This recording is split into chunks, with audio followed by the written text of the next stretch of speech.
கர்த்தருடைய பிள்ளைகள் எல்லாரும் எப்படி இருக்கீங்களா? நல்லா இருக்கீங்களா? கர்த்தர் இன்னைக்கு கொடுத்த வேத வசனம் அப்போஸ்தலர் 2ஆம் அதிகாரம் 1ம் 2வது வசனமும். அதில் என்ன போட்டிருக்கு அப்படின்னா, பெந்தேகோஸ்தே என்னும் நாள் வந்தபோது அவர்களாலும் ஒருமனப்பட்டு ஓரிடத்தில் வந்திருந்தார்கள் அப்படின்னு சொல்லி வேதவசனம் சொல்லுகிறது. நம்ம ஒரு இடத்துல கூடி இருக்கும்போது அந்த இடத்துல ஒரு மனம் வந்து அந்த இடத்துல எல்லாரும் என்ன செஞ்சுருக்கிறாங்க? சீஷர்கள் கூடி இருந்திருக்கிறாங்க. அதில் 120 பேர் அந்த இடத்துல என்ன செஞ்சுருக்கிறாங்க? கூடி இருக்கும் பொழுது அப்பொழுது பலத்த காற்று அடிக்கிற முழக்கம் போல வானத்திலிருந்து சடுதியாக ஒரு முழக்கம் உண்டாகி அவர்கள் உட்கார்ந்திருந்த வீடு முழுவதையும் என்ன செஞ்சுட்டான்? நிரப்பிட்டு என்று வேதவசனம் சொல்லுகிறது. நாம் இந்த நாட்களில் ஒரு இடத்துல கூடி வருகிறோம் அப்படின்னா நமக்கு என்ன வேணும் அப்படின்னா ஒரு மனம். இப்போ ஒரு மனம்னா என்ன அப்படின்னு பார்த்துட்டிங்கன்னா, இப்போ நான் இருக்கிறேன், என் பக்கத்தில் இன்னொருத்தங்க இருக்கிறாங்க அப்படின்னா 2 பேருக்கும் ஒரே மனம் இருக்க வேண்டும். நம்ம வந்து பல காரியங்கள் நம்ம சிந்திச்சு கொண்டு அந்த இடத்துல இருக்கும் பொழுது அந்த இடத்துல என்ன செய்யாது அப்படின்னா ஒரு மனம் வராது. அந்த இடத்துல தேவ அசைவு வராது. தேவன் அந்த இடத்துல வரமாட்டார். ஒரு மனம் இருக்கிற இடத்துல தேவன் என்ன செய்வார் அப்படின்னா இறங்கி வருவார் அப்படி என்று வேதவசனம் சொல்லுகிறது. அப்போஸ்தலர் 4ஆம் அதிகாரம் 31வது வசனத்திலையும் அதே மாதிரி ஒரு வேதவசனம் சொல்லப்பட்டிருக்கிறது. நமக்கு தேவை ஒரு மனம். அந்த ஒரு மனத்தில் ஒரு மனமாக இருந்து நம்ம ஆராதிக்கும் பொழுது அந்த இடத்துல யார் வருவா அப்படின்னா ஆண்டவராகிய இயேசு கிறிஸ்து அந்த இடத்துல என்ன வருவார் என்று வேதவசனம் சொல்லுகிறது. அப்போஸ்தலர் 4ஆம் அதிகாரம் 31வது வசனத்தில் அவர்கள் ஜெபம் பண்ணின போது அவர்கள் கூடியிருந்த இடம் அசைந்தது. அவர்கள் எல்லாரும் பரிசுத்தாவினால் நிரப்பப்பட்டு தேவ வசனத்தை தைரியமாய் சொன்னார்கள் என்று வேதவசனம் சொல்லுகிறது. தைரியமாய் சொன்னார்கள். ஒரு மனம் நமக்கு இன்று நாட்களில் வேண்டும். இப்போது அநேக கூட்டங்கள் கூடுகிறது, ஜபம், இப்படி அநேக கூட்டங்கள் கூடுகிறது, ஆராதனை, உபவாச பிரேயரு, இது அநேக கூட்டங்கள் கூடுகிறது. ஆனால் ஒரு மனம் இருக்கிறதா?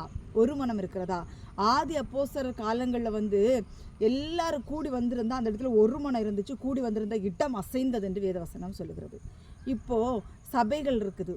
இப்போல்லாம் ஒவ்வொரு இடத்துக்கும் ஒவ்வொரு சபை. என்ன சொல்கிறது, நம்ம ஒரு வீட்டுக்கு ஒரு சபை அப்படி ஒரு கிராமமாக இருக்கலாம். இந்த கிராமத்தில் இப்போ எப்படி ஆயிடுச்சுன்னா, கிராமத்தில் ஒரு 500 குடும்பம் இருக்குன்னா அதில் ஒரு 10-15 சபை அப்படி இருக்குது.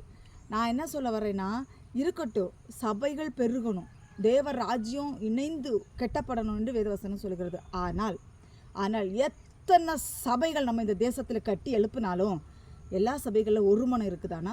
கிடையவே கிடையாது. ஒரு மனம் இருந்திருந்தால் இப்போ சுன்ற செகண்டில் எழுப்புதல் வந்திருக்கும்.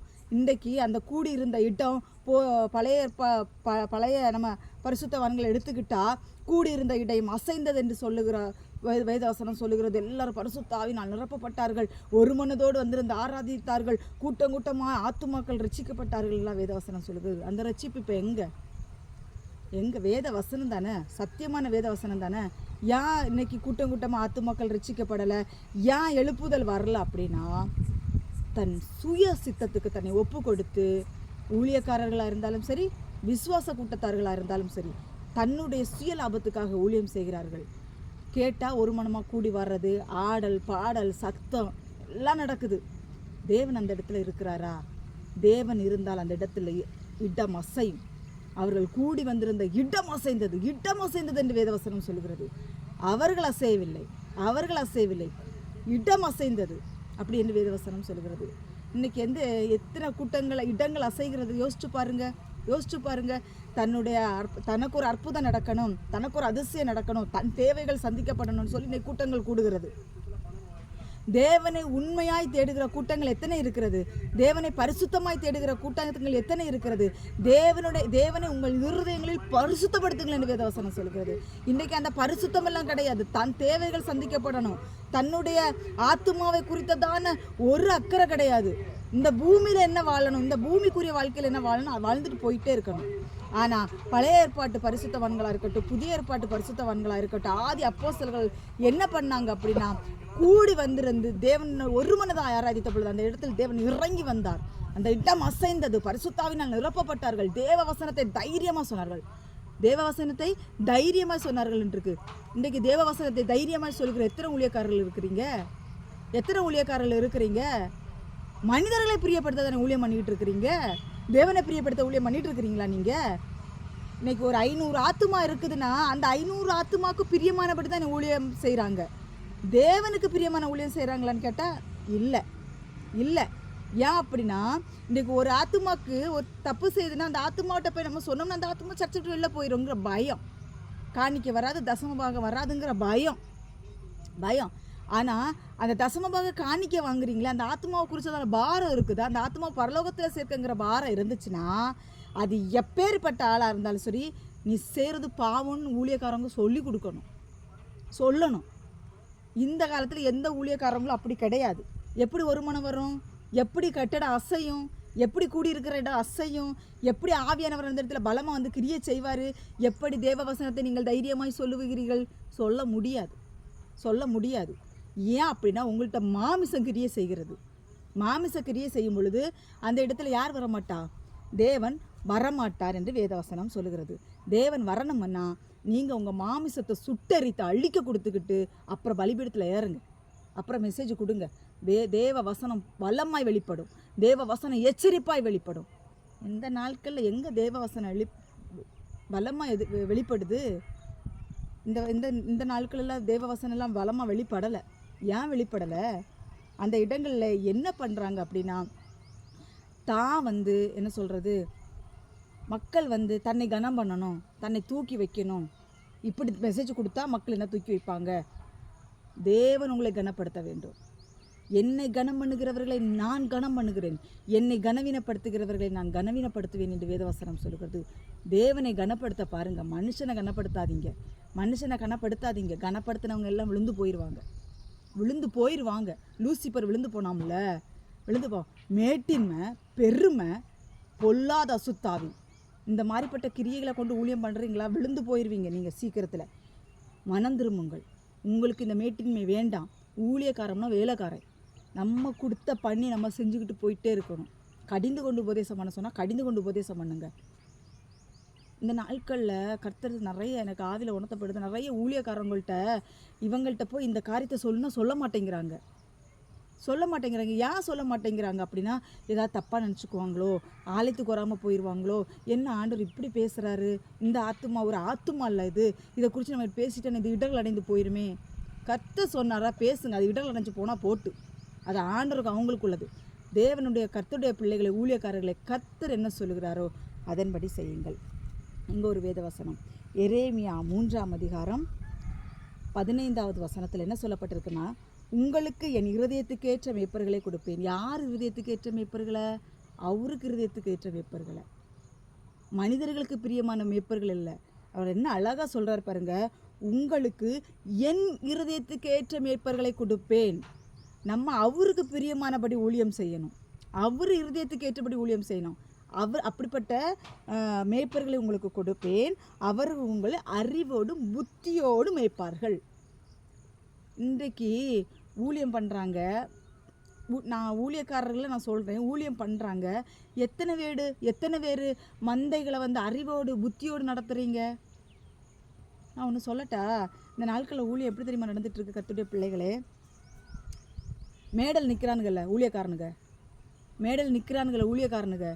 இவனுங்களை பார்க்கணும். கர்த்தர் ஊழியக்காரங்களுக்கு பின்னாடி நிற்பார். இந்த நாட்களில் சபை கூட்டங்கள் நான் சொல்லிக்கிட்டு இருக்கிறேன். ஆண்டவர் பின்னாடி நிற்பார், ஊழியக்காரன் ஃப்ரண்டில் நிற்பான். ஏன்னா ஊழியக்காரன் ஆண்டவனாக மாறிட்டான். இந்த காலத்தில், இந்த கடைசி காலத்தில் ஊழியக்காரன்லாம் ஆண்டவராக மாறிட்டு இருக்கிறான்.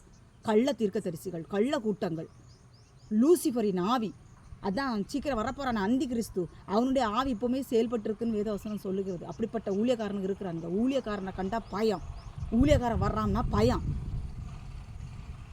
வானாய் கூட்டங்கள், ஊழியக்காரன் அங்கே வர்றான்னா உடனே இங்கே பயிறது. ஆனால் ஆண்டவர் அந்த இடத்துல இருக்கிற பயம் உங்களுக்கு அறிவில்லை. ஆனால் ஊழியக்காரங்க எப்படி மந்தைகளை மேய்ப்பானுங்களாம்? அறிவோடும் புத்தியோடும் மேய்ப்பார்கள்.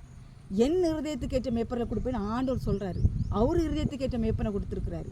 நீங்கள் உங்கள் இஷ்டத்துக்கு ஆடிக்கிட்டு இருக்கிறீங்கன்னா, கள்ள தீர்க்க தரிசனத்தை நீ பலிபீடத்தில் துணிகரமாக நின்று சொல்லிக்கிட்டு இருக்கிற. ஒன்றுன்னா ஆண்டவர் என்னை பார்த்துக்கிட்டே இருக்கிறாரு. ரொம்ப நாளெலாம் செல்லாதப்பா.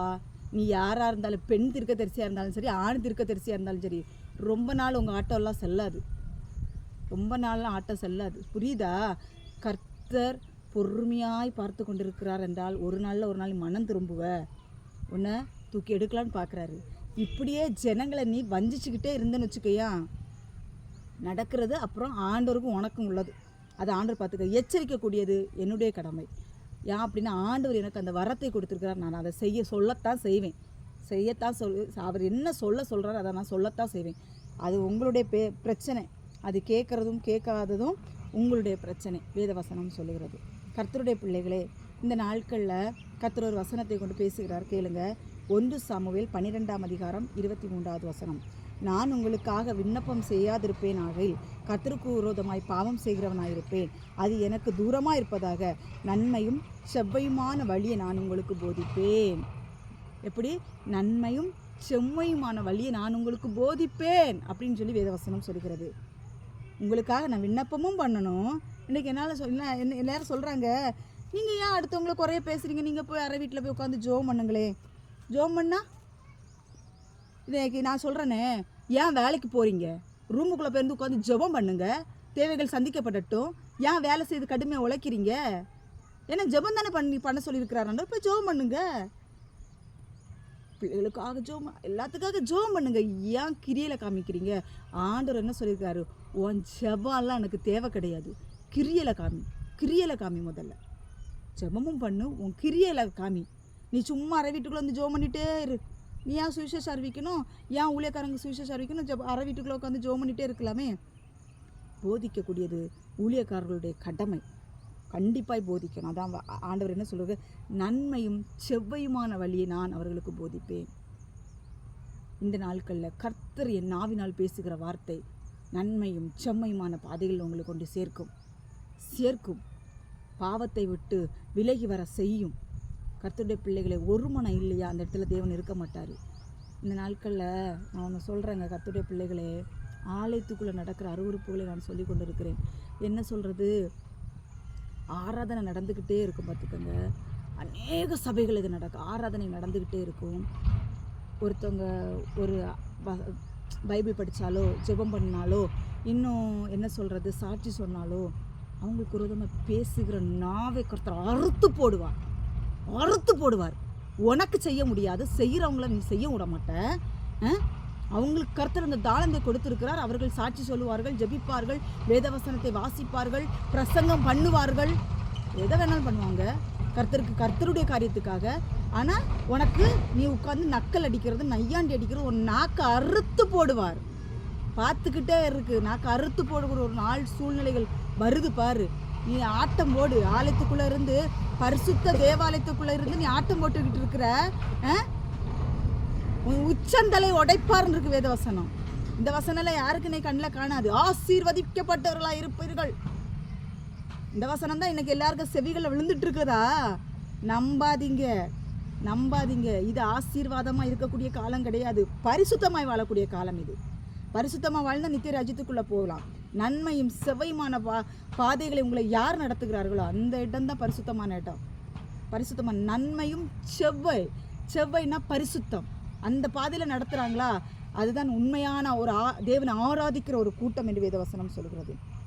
அடுத்த வசனம், நீங்கள் எப்படியும் கர்த்தருக்கு பயந்து உங்கள் முழு இருதயத்தோடும் உண்மையாய் அவரை சேவிக்க கடவீர்கள். எப்படியும் நீங்கள் எப்படியும் போட்டிருக்கு. எப்படியாவது நீ பரிசுத்தமாக வாழ்ந்துரு, தேவனுக்கு பிரியமாய் நீ வாழ்ந்துரு என்று வேதவசனம் சொல்லுகிறது. உன் முழு இருதயத்தோடும் உண்மையாய் அவரை சேவி, அப்பொழுது அவர் இடத்தில் கடந்து வருவார். உன்னிடத்தில் மகிமையான காரியங்களை அவர் செய்வார் என்று வேதவசனம் சொல்லுகிறது. நீங்கள் இன்னும் பொல்லாப்பை செய்வீர்களானால் நீங்களும் உங்கள் ராஜாவும் நாசமடைவீர்கள் என்றான். கர்த்தருடைய பிள்ளைகளே, எந்த ஊழியக்காரனை பின்பற்றி நீங்கள் போயிட்டுருக்கிறீங்க? கள்ள தீர்க்கதரிசிகளை பின்பற்றி போயிட்டுருக்கிறீங்களா? கள்ள ஊழியக்காரனை, ஓநாய் கூட்டங்கள், ஆட்டுத்தோலை போர்த்து கொண்டு உங்கள் முன்னாடி நிற்கிற ஓநாய் கூட்டத்திட்ட நீங்கள் போயிட்டுருக்கிறீங்களா? எச்சரிப்படையுங்கள். ஊழியக்காரன் நாசமாக போவான், விசுவாசிகள் நாசமாக போவீங்கன்னு வேதவசனம் சொல்லுகிறது. சத்தியவசனம் சொல்லுகிறது. சத்தியத்திற்குள்ள உங்களை எவன் நடத்தலையோ அவனை விட்டு வெளில வந்துருங்க. அவன் ஊழியக்காரனே கிடையாது. உங்களை நன்மையும் செவ்வையுமான பாதைகளில் எந்த ஊழியக்காரர் நடத்துகிறாரோ அவருக்கு பின்னாடி போங்க. அந்த மேய்ப்பன் பின்னாடி நீங்கள் மந்தைகள் தாராளமாக போகிற அந்த மந்தையை அந்த ஊழியக்காரன் பரலோக ராஜ்யத்துக்கு நேராக சேர்ப்பான். நன்மையும் செவ்வையும் இல்லையா? உங்களை ஆசீர்வாதத்துக்குள்ளே நடத்திட்டு இருக்கிறானுங்களா? அந்த இடத்துல போகாதீங்க. உங்களை பாவத்தை சுட்டி காட்டலையா? அந்த இடத்துல போகாதீங்க. அவனுங்களாம் கள்ள ஊழியக்காரனுங்க. நான் ஒன்று சொல்லட்டா, கர்த்தர் கொடுக்குற வார்த்தையை தைரியமாய் கொடுக்குறவன் தான் ஊழியக்காரன். மனிதர்களுக்கு பயந்து மாமிசத்தில் கிரியை செய்கிறவன் ஊழியக்காரனே அல்ல. அவன் ஒரு நாள் விழுந்து போவான். கர்த்தருடைய பிள்ளைகளே, தேவ ஜனங்களே, எச்சரிப்பாய் நான் சொல்லுகிறேன், உங்களை நன்மையும் செவ்வையுமாய் நடத்துகிற ஒரு ஊழியக்காரனை தேடி போங்க. அநேகர் இருக்கிறார்கள், ஆனால் இப்படிப்பட்ட ஊழியக்காரர்கள் மறைந்திருக்கிறார்கள். அவர்களை தேடி போங்க. இந்த பிரபலமாக ஆகிறானுங்க தெரியுமா? பிரபலமாக அந்த கொடி கட்டி பறக்கிற மாதிரிலாம் ஊழியம் செய்கிறானுங்க பாருங்க. கவனமாய் சிந்தித்து செயல்படுங்க. ஆட்டம் பாட்டம் கொண்டாட்டம் கிடையாது. அந்த கூட்டத்துக்குள்ளெல்லாம் இருக்காதீங்க. கூட்டத்துக்குள்ள எச்சரிப்பாய் தேவன் சொல்லி கொண்டே இருக்கிறார். கர்த்தருடைய நாள் வெகு சமீபம். சினிமா பாடல் அந்த லூசிபர் என்ன செய்வான்? லூசிபர் எப்படி அந்த இசைகளினால் அவனை அலங்கரித்து தேவன் வைத்திருந்தார். அந்த இசையை கொண்டு இப்போ கிறிஸ்தவ சமுதாயத்தில் கொண்டு நுழைச்சிக்கிட்டு இருக்கிறான். உலகத்தில் இல்லாத இசைகள் இன்றைய கிறிஸ்தவத்துக்குள்ளே வந்துட்டு இருக்கிற இசை சாத்தானுடைய கிரியை அது. கவனமாயிருங்கள். அந்த இசைக்கு மயங்கி விடாதீர்கள். கேட்க இனிமையாக இருக்கும். உங்களை ராஜ்யத்துக்கு நித்திய ராஜ்யத்துக்குள்ளே கொண்டு போகாது. அவனும் ஊழியக்காரனோட தான் சொல்கிறேன், ஊழியக்காரிகளை தான் சொல்கிறேன். ஊழியக்காரன்னு பேரை வச்சுக்கிட்டு நீ சினிமா பாடலை கொண்டு உள்ளே வந்துட்டுருக்கிறியா? கடைசியாக எச்சரிப்பாய் சொல்லுகிறேன், மனம் திரும்புங்கள். தேவனுடைய ராஜ்யத்தை கட்டி எழுப்ப எல்லாரும் ஒன்று கூடணும். இது என்ன? நான் பாதி அதான் இந்த சபைக்குள்ளே இப்போ என்ன நடக்குது தெரியுமா கர்த்தருடைய பிள்ளைகளே? நான் ஏன் இந்த விசுவாசிகளுக்கு நான் இதை எச்சரிப்பாக சொல்லுகிறேன்னா, கொஞ்சம் உஷாராகணும் கர்த்தருடைய பிள்ளைகளே. ஏன் அப்படின்னா, ஒரே மட்டையில் ஊர்னா குட்டையை நம்ம இருக்கக்கூடாது. புரியுதா? இந்த என்ன சொல்கிறது, அதான் ஆவியானவர் ஒரு காரியத்தை உணர்த்துகிறார். பன்றிகள் என்ன செய்யும் தெரியுமா? இந்த சாக்கடை இருக்கும் தெரியுமா? இந்த சாக்கடை அசிங்கம் அருவறுப்பில் கொண்டு போய் நல்லா மேய்ஞ்சிட்டு கிடக்கும். நீங்கள் அதை நல்லா குளிப்பாட்டி சோப்பு போட்டு குளிப்பாட்டி கொண்டு ஒரு நல்ல இடத்துல வச்சு பாருங்கள். அந்த பன்னி இருக்குன்னு நினைக்கிறீங்க? இருக்கவே இருக்காது. அந்த பண்ணிக்க வேலையை தான் காட்டும். இன்றைக்கு அநேக கூட்டங்கள் பன்னி கூட்டங்களாக இருக்குது. ஆட்டு கூட்டங்களாக இன்றைக்கி இல்லை, பன்னி கூட்டங்க. ஒரே இதில் குட்டையில் கடந்து ஊறி பன்னி கூட்டங்களாக இருக்குது. நீங்கள் பன்னி கூட்டங்களாக இருக்க ஆசைப்படுறீங்களா? ஆனால் ஆட்டுக்குட்டிகள் என்ன செய்யும் தெரியுமா? ஒரு சின்ன அழுக்கு பட்டால் கூட உதறி அதை சுத்தப்படுத்தி கொண்டே இருக்கும். அந்த ஆடு தான் சுத்தமாகிற வரைக்கும் சுத்தப்படுத்திக்கிட்டே இருக்கும் அந்த ஆட்டுக்குட்டி. நீங்கள் யாராக இருக்க விரும்புகிறீங்க? இந்த நாட்களில் ஆலயத்துக்குள்ளே நடக்கிற ஒரு காரியம் என்ன தெரியுமா கர்த்தருடைய பிள்ளைகளே? நீ பெரிய ஆளா, நான் பெரிய ஆளா? இன்றைக்கி கட்சியில் இருக்குது தெரியுமா? இந்த மாதிரிப்பட்ட காரியங்கள்லாம் எங்கே வந்துருச்சுன்னா ஆலயத்துக்குள்ளே வந்துருச்சு. எப்படின்னா, இந்த நாட்களில் நடக்கக்கூடிய ஒரு விஷயத்தை நான் சொல்கிறேன். ஆலயத்துக்குள்ளே ஊழியக்காரவங்க, நீ வந்தியா முதல்ல, இல்லை நான் வந்தேனா ஊழியக்காரனா? இப்படிப்பட்ட காரியங்கள் நடக்குது. நீ பெரிய ஆளா, நான் பெரிய ஆளா? ஏன் உன்கிட்ட தான் தேவன் பேசுவாரா, என்கிட்ட பேச மாட்டாரா? புரியுதா? சபையே பிரிந்து சின்ன பின்னமாய் கிடக்குது. ஆனால் அங்கே ஆவியானவர் இறங்குறாராம்.